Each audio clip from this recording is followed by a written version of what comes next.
ভাওতাবাজি সইবে না বাংলা। এক্ষেত্রে দুর্গাপুরে বন্ধ হয়ে যাওয়া রাষ্ট্রায়ত্ত সংস্থাগুলি কবে খুলবে, মোদি তুমি জবাব দাও।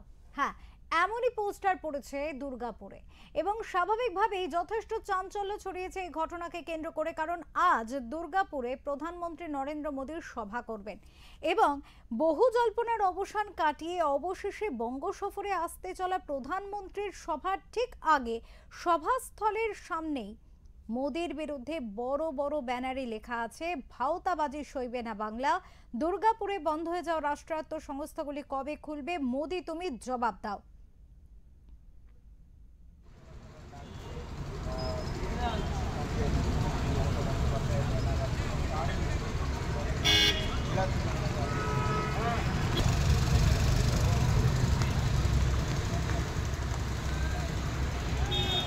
দুর্গাপুর নেহেরু স্টেডিয়ামে সভা করবেন তিনি।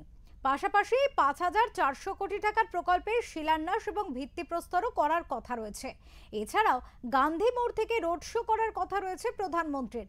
কিন্তু প্রধানমন্ত্রী নরেন্দ্র মোদী যেখান থেকে রোড শো শুরু করবেন, সেই গান্ধী মোড়ের গান্ধী মূর্তির উল্টো দিকে প্রধানমন্ত্রী নরেন্দ্র মোদীর বিরুদ্ধে এত বড় ব্যানার, আর সেখানে এই ধরনের কথা লেখা রয়েছে। কিন্তু এক্ষেত্রে পোস্টারের মধ্যে কোনো রাজনৈতিক দলের নাম নেই, তাই কে বা কারা এই পোস্টার লাগিয়েছে সেই নিয়ে শুরু হয়েছে অস্বস্তি।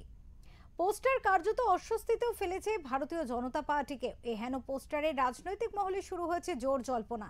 তবে এই পোস্টারকে গুরুত্ব দিলেন না অগ্নিমিত্রা পল।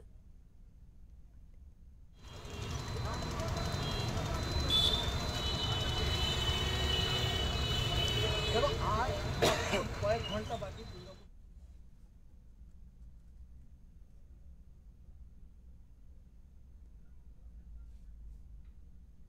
এই ধরনের ব্যানারকে গুরুত্ব দিচ্ছে না বিজেপি, এমনটা মুখে প্রকাশ করছেন অগ্নিমিত্রা পল। কি বলেছেন শোনাবো। কতটা নিচে নামিয়ে দিয়েছেন এই তৃণমূল দল, সেটা তো আমরা প্রতিদিনের ঘটনাতেই দেখতে পাচ্ছি। মহিলাদের ওপর অসম্মান, ধর্ষণ, চুরি, মার্ডার, বোমবাজি।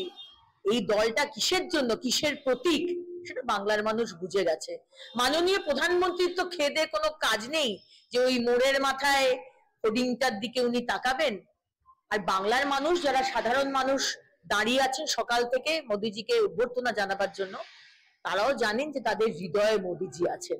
ওই হোর্ডিং দেখিয়ে কোনো লাভ হবে না।